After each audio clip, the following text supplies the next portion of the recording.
The mining vessel drifted in a slow orbit above the swirling orange and crimson clouds of the gas giant, its metal hull groaning every time. The magnetic storms below shifted the gravity pull inside the control room. The air carried the faint hum of engines and the soft hiss of air vents. A human engineer sat at his station, checking diagnostic screens, while an alien figure moved nearby with long, deliberate steps. Her skin shimmered under the overhead lights, shifting between shades of deep green and violet whenever she moved. The human glanced at her for a moment, then returned to his screen. The shift had been quiet for hours, only the occasional flicker of numbers on the displays.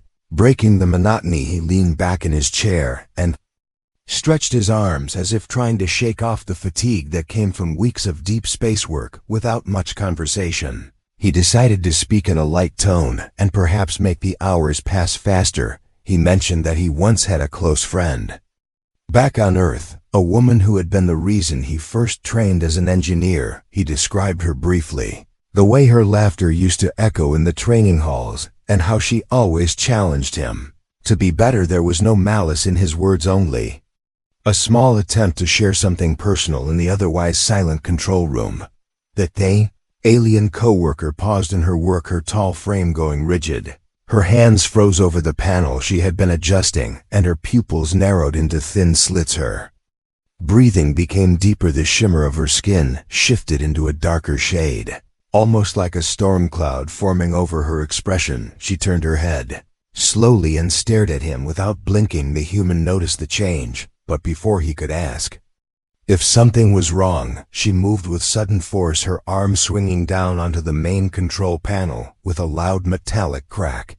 The sound of the impact was followed by a spray of bright sparks that scattered across the floor and burned faint marks into the metal grating. The lights in the control room flickered. The hum of the ship wavered, as if the blow had struck at its heart. The human jumped up from his chair, his mind racing to understand what had just happened. The alien stood over the now dented panel, her body tense, her hands clenched around the tool she had been holding. Her chest rose and fell with each heavy breath. She did not speak. She did not move from the spot, as if something had rooted her to the floor.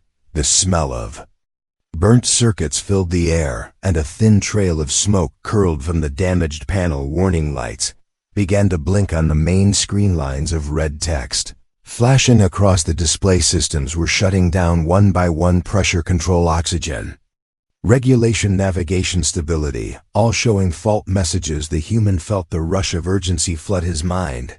This was not a small error. This was a dangerous failure that could risk every life aboard the vessel. He called out to her, demanding to know what she was doing, but his voice bounced against the cold metal walls, unanswered. Her gaze finally broke away from him and lowered toward the floor, yet her shoulders remained tight, her hands still gripping the tool like a weapon. She seemed caught between fury and shame, between fight and flight. The human stepped toward the panel, ignoring her for a moment as he began to check the damage. The circuits were fried in multiple layers, not just the surface wiring, and it would take hours to rebuild and reprogram the system. Behind him, the alien shifted her weight, but stayed silent. Her presence was heavy in the room, like the charge in the air before a storm. Her breathing began to slow, though the shimmer of her skin stayed in the darker shades, a sign of emotion still burning beneath her calm surface. He could feel her eyes on his back, and it made his own movements sharper and more cautious. He wondered if this was a misunderstanding or something much more dangerous. He remembered small things from their past weeks working together, the way she had sometimes gone still when he mentioned certain people or events, the way her voice had lowered when she asked questions about his life on Earth, and the moments where she would glance at him then quickly turn away. Perhaps he should have noticed the signs earlier. Perhaps this outburst was not random at all. Ship gave a low groan as the orbit shifted slightly from the damaged navigation controls. A faint vibration ran through the floor plates. The gas giant outside continued to churn, massive clouds moving in endless storms. The sight through the viewport was both beautiful and threatening. The human knew that if the orbit decayed too much, the gravitational pull could drag them into the storm layer where the pressure would crush the vessel within minutes. They had safety margins, but those margins would shrink quickly without immediate repairs. He turned toward her once more, his jaw tight with a mix of frustration and fear. She still did not speak, though. Her eyes flickered with something more than anger. It was almost as if she was waiting for him to say something, to explain himself, or to admit something. He did not understand what it could be, and the silence between them felt like a wall neither was willing to break. The captain's voice came over the com, crackling through the speakers, asking for a status report. The human hesitated before answering, choosing his words carefully as he reported a control panel malfunction without mentioning the exact cause. The alien glanced at the speaker when she heard the captain's voice, but said nothing. Instead, she turned away, walking toward the far side of the room, and standing with her back to him, he watched her go, wondering what force had driven her to attack the very systems that kept them alive. His heart was still pounding from the shock of it all, and his mind began to turn toward possible reasons: cultural misunderstanding, some form of territorial instinct, or perhaps something deeply personal to her species. He did not know, but he understood one thing very clearly. Now, whatever this was, it had already put the whole crew in danger, and unless he could find out why and repair the damage fast, they would all be in even greater trouble than they already were. The human returned to the panel, sparks still flickering from the damaged core. He began pulling away the burnt pieces, working with quick but careful motions. Every second counted now. And yet in the back of his mind, he could not stop thinking about the sudden shift in her eyes, and the way her whole body had seemed to tremble as if fighting against a flood of emotions he felt. The tension still hanging in the room, thick and heavy, and he knew that this was only the beginning of something far more complicated than a broken control panel. Warning lights across the control room were now pulsing in steady red waves, the glow reflecting off every metallic surface and casting an uneasy light over both of them. The human engineer kept his head down, his hands moving quickly over the damaged circuits as he tried to salvage what he could, but the smell of burnt metal told him the repairs would not be simple. Behind him, the alien coworker stood completely still, her tall frame outlined against the distant viewport, where the swirling storms of the gas giant rolled in endless motion. Faint tremor running through the deck plates told him the orbit was beginning to shift more than it should. He glanced at the navigation readouts and confirmed his fear. The stabilizing thrusters were now offline. The damage from her blow had reached deep into the ship's core systems. Without those thrusters, the ship's position would slowly decay, and the gas giant's pull would grow stronger. Every hour he tapped a command into the secondary console to redirect power, but half the command functions were unresponsive. The destruction had spread like a chain reaction.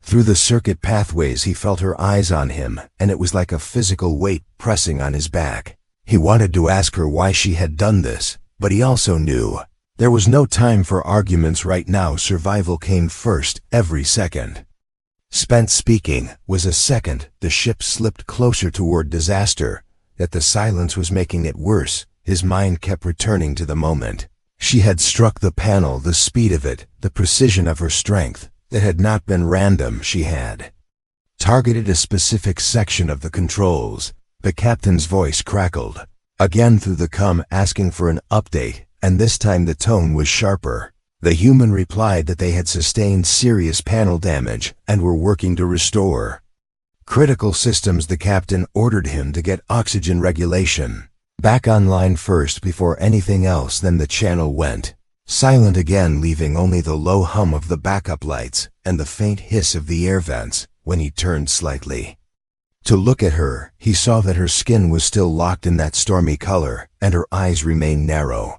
The expression was not just anger, it was something deeper, almost like betrayal. Her hands were empty now, but curled into fists at her sides.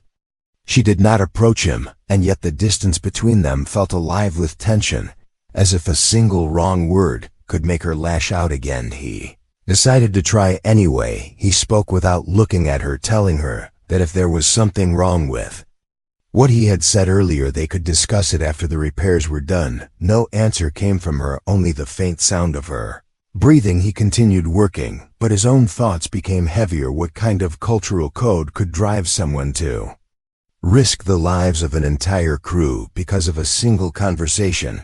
What had his words meant to her that he had not realized? The hum of the ship faltered for a moment, and he felt his balance shift as the artificial gravity dipped slightly. A warning flashed on the screen. Oxygen filtration output was dropping. He swore under his breath and moved to the maintenance hatch beneath the control station, pulling it open to reach the manual regulators inside. As he worked, he became aware of her moving across the room. Her footsteps soft but purposeful. She came to stand near him close enough that he could feel the faint heat radiating from her skin. For a few seconds, she said nothing, then her voice came low and strained, telling him to be careful because the inner wiring was under tension. He paused, glancing up at her. The warning was real and accurate, but her tone was laced with something else, almost guilt. She knelt down beside him, her long fingers brushing past his to hold a section of wiring steady as he reconnected a bypass circuit. For a moment, they worked together in silence, the tension between them still strong but no longer entirely hostile. When the bypass engaged, the oxygen filtration warning stopped flashing, and a soft rush of cleaner air passed through the vents. It was a small victory, but they were still far from safe. He knew the navigation systems had to be repaired next, or the gas giant would pull them in long before they could plot an escape route. He shut the hatch and stood, turning to her and asking directly what had made her attack the panel. Her gaze met his, and for the first time he saw hesitation there. Her eyes flickered as if she was debating whether to speak. She finally said that, in her people's ways, the moment he had spoken of another female in such a tone, it was a declaration that he had already chosen someone else to stand beside him in all things. She said it as if it were an unshakable fact in her world.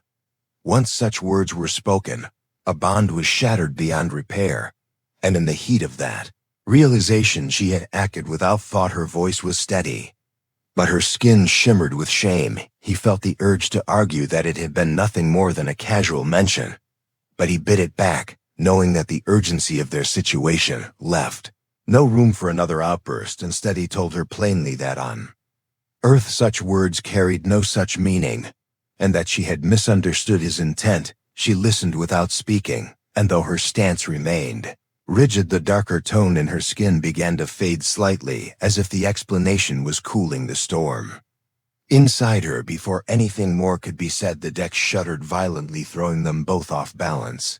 The emergency proximity alarm blared through the control room. A surge in the gas giant's magnetic field was pushing the ship closer at a much faster rate than predicted. The navigation readings flashed red, and the thruster systems remained offline. He moved back to the panel and began working on rerouting power from non-essential systems to the stabilizers while she moved quickly to assist, her hands moving with precise speed. Now that her focus was on survival, tension between them had not disappeared, but for the moment, they were united by necessity. The storm outside raged, larger clouds rising like mountains in the gas giant's endless depths, lightning arcs flashing within them. The sight filled the viewport with a beauty that was as dangerous as it was mesmerizing, and both of them knew that if they failed to restore the thrusters, soon that beauty would be the last thing they ever saw. The deck continued to vibrate under their feet, as if the ship itself could feel the pull of the gas giant growing stronger with each passing minute. The human engineer's fingers moved quickly over the exposed circuit board, trying to coax life back into the navigation system, but the thruster status still showed offline. The warning klaxon had not stopped blaring, its low, urgent tone filling every corner of the control room and pressing into his thoughts. The alien coworker was beside him now, her tall figure bent slightly so she could work on a secondary junction. Her movements fast and exact. There was no hesitation in her hands, as if all the anger from earlier had been channeled into saving the vessel. He felt the tension in his own chest, not only from the danger, but from the words she had spoken earlier. They replayed in his mind again and again. How she had thought his mention of another woman meant the breaking of some deep unspoken bond he had. Not realize she felt that way about him. He had never even considered it because in human terms, they had only been co-workers, though they had spent many long hours together across endless shifts, sharing the silence of space and the occasional talk about their worlds. It struck him now that maybe to her, those hours had meant something much more. Oxygen levels on the readout were steady now thanks to their earlier repairs, but the stabilizers were still dead, and the ship's drift rate was increasing. Small numbers on the display told a story of slow but certain disaster. He called for a diagnostic scan while she crouched beside the panel, removing another burnt section of wiring. Their shoulders nearly touched, and he could feel the warmth of her skin through the thin material of his uniform. The nearness was strange after the earlier tension, but neither of them spoke about it. When the scan results came back, his heart sank. The control pathways to the thrusters were not just damaged, they were completely severed in 3 separate points. One of those points was in an exterior access panel on the ship's underbelly, meaning someone would have to go outside into the storm's interference field to manually reconnect it. The captain's voice returned through the com, demanding a progress report. The human answered, honestly, this time saying that an exterior repair was required, or the ship would be lost. The captain's pause before answering said everything. Then the order came for him to suit up immediately. As he was the one most familiar with the panel layout, he turned to see her watching him, her eyes unreadable but her stance tense when he began moving toward the storage lockers to retrieve his suit. She followed without a word. He could feel that she wanted to say something, but held it back until he was halfway into the suit. Then she finally spoke, telling him the magnetic interference outside could disorient his senses, and if his tether failed, the storm's pull would take him instantly. He nodded, saying he understood, and asked if she would monitor the tether from inside. Her jaw tightened, and she agreed without hesitation. The suit sealed with a hiss, and the helmet display flickered to life, showing the exterior view feed. When the airlock opened, a wave of silence replaced the constant hum of the control room. Space stretched out on every side, except for the looming mass of the gas giant below. It filled his vision with whirling clouds and flashes of lightning, so large they seemed to light up the entire horizon. His boots clamped onto the outer hull as he moved slowly toward the damaged panel, each step deliberate against the gentle but constant pull of the giant's gravity inside. She kept her focus on the tether line, her hands gripping the controls as she adjusted its slack whenever he moved. He spoke to her through the com, giving updates on his position, and she answered in short, steady tones, as if keeping her own emotions locked away. The damaged panel came into sight, its cover bent from the earlier surge. He anchored himself to a hull latch and began opening it, careful not to let any of the fragments drift away into the void. The wiring inside was charred and brittle, a sign of the violent energy spike from the control room damage. The magnetic interference hit him in waves, making the edges of his vision shimmer. He fought to keep his movements precise. The reconnection process would require him to strip back the burned insulation and splice in new cabling from the repair kit, but the work was slow. The tether tugged once from behind, and her voice came through, saying the ship had shifted again, and the gravitational pull was increasing. He told her to hold steady and worked faster, his gloves moving as quickly as they could in the bulky suit. Then the deck beneath his boots trembled as the ship shuddered from another violent pull. The tether went taut. His boots lifted slightly from the hull before the clamps re-engaged. He steadied himself, breathing hard inside the suit. She called his name over the com, her voice sharper now, asking if he was secure. He confirmed he was fine, but his pulse was racing. The storm below rolled with greater force, now massive swirls climbing upward as if reaching for the ship. Final connection sparked faintly before settling into a steady green light on his wrist display.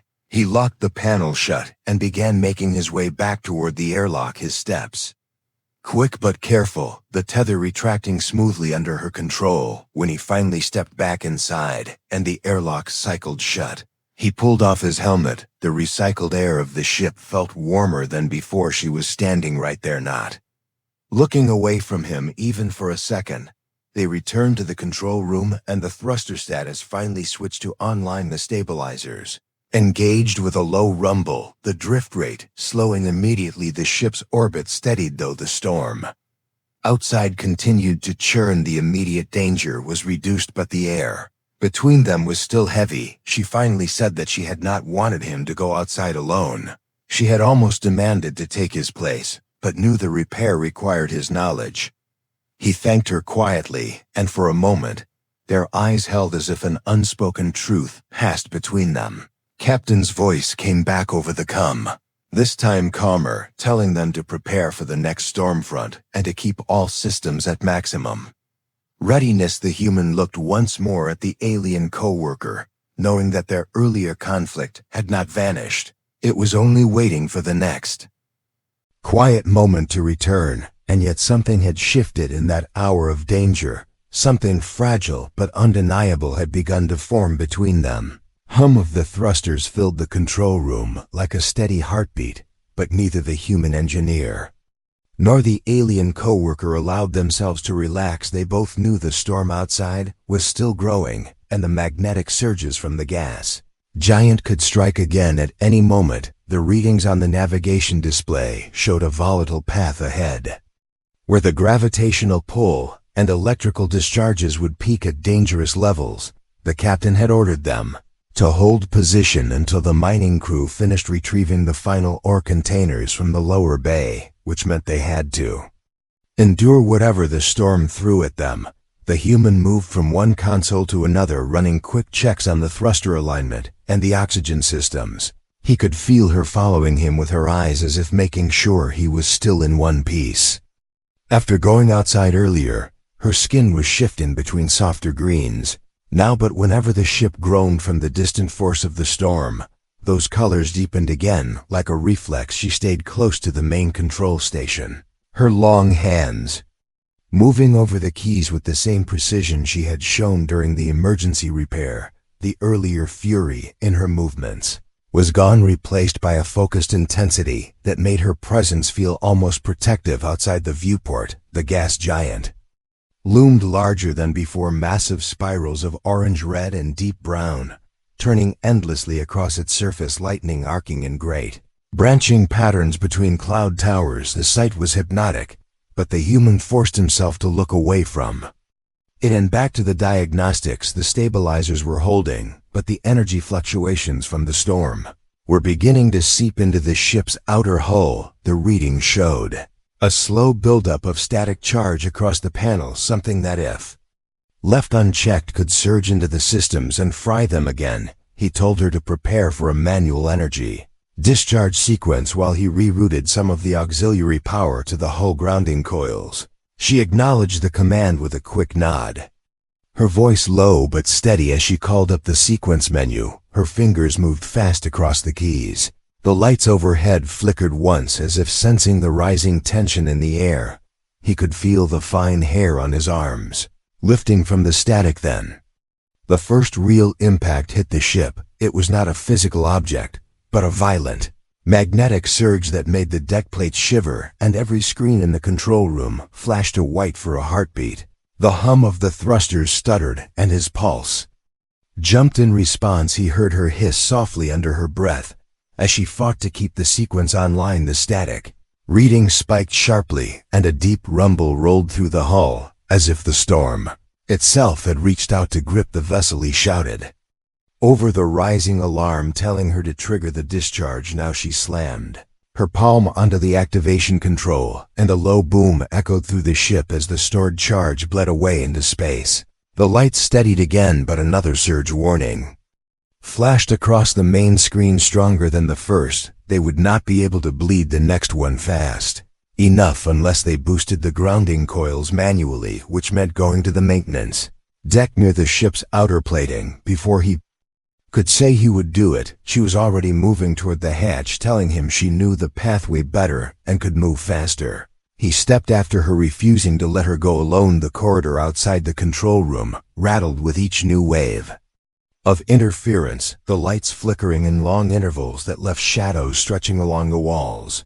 Their footsteps echoed against the narrow metal hallway. As they descended toward the lower deck, the hum of the thrusters became louder down here, mixed with the distant roar of the storm's pull. When they reached the maintenance bay, the access panel to the grounding coils was sparking faintly from the last surge he grabbed the insulated tools while she pulled open the heavy cover plate, revealing the network of cables and conductor rods glowing faintly from the residual charge. The air felt thick with static, like the moment before lightning strikes the next surge warning. Blared through the hallway speakers, a countdown starting. From 20 seconds, they worked side by side, stripping back damaged insulation and clamping new connections into place, the timer's voice counting down in a cold, unfeeling tone. With 7 seconds left, she shouted that the coil was ready for activation. He slammed the final connector in place and twisted the locking ring until it clicked. The surge hit just as the coil came alive, a deep vibrating hum running through the deck into their bones. The lights went dark for a full second before returning in a dim emergency glow, but the main system stayed online, the worst of the storm energy bleeding harmlessly into the coils. The danger had passed for now, but both of them stayed crouched there, breathing hard from the rush. He looked at her then, and saw not the fury from earlier nor the guarded silence, but something else entirely, a mix of relief and an unspoken acknowledgement that they had kept each other alive twice in the same day. She met his eyes for only a moment before turning to close the access panel. They returned to the control room in silence. The storm outside still raging, but the ship's systems holding steady. The captain's voice came through briefly, ordering them to maintain readiness until the mining crew returned, and then prepare for immediate departure. They stood by their stations while the minutes dragged on. Every so often the storm would send another ripple across the hull, and they would exchange quick glances confirming that all readings were stable. He thought again about her reaction earlier in the shift, and how quickly it had spiraled into this day of danger and survival. He did not fully understand her ways, and she did not fully understand his, but they had stood together against the same threat, and that meant something even if neither of them could put it into words yet. The control room was quiet, except for the deep, steady pulse of the thrusters pushing against the gas giant's pull. The mining crew had completed their work, and the captain had ordered them to hold position for just a few more minutes until the cargo locks were secured.